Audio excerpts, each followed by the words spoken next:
early morning, thousands of young men are getting ready for a day of training. They are new recruits who will eventually join the South Sudan police force. It's still the early stages. There's chaos around. It looks more like a summer camp for teenage boys, with trainers already inflicting harsh punishments on those who disobey. But the task of training security forces here is monumental and urgent, as southern Sudan heads towards a politically charged year.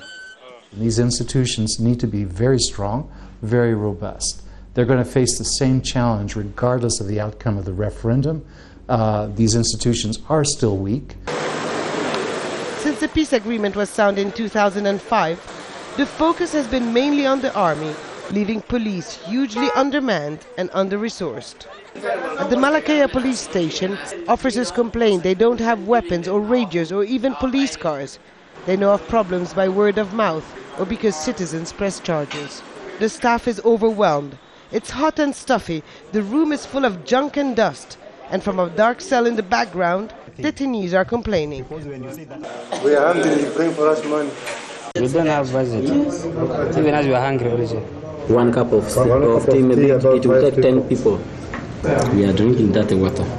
That affects us here inside.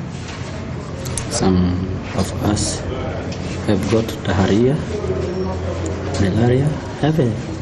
There are only an estimated 33,000 policemen in all of South Sudan, an area as big as France and Belgium together, where rapid deployment is hindered by the lack of roads.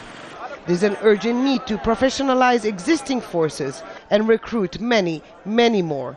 But it's not just a matter of numbers. The recruits here come from different states and different tribes. Many of them were rebel fighters during the war for different armed groups. Now the challenge is to retrain them in a law enforcement unit with national allegiances.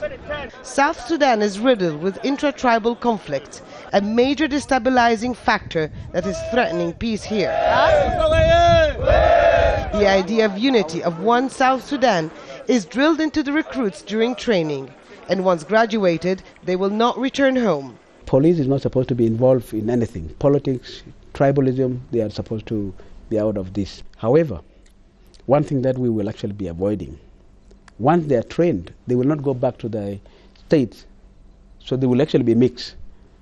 It will take a long time for the police to begin to be a real force, and in the meanwhile, a constant balancing act will be needed, as South Sudan determines its future in months to come. Hoda Abdel, Hamid, Al Jazeera, Juba in South Sudan.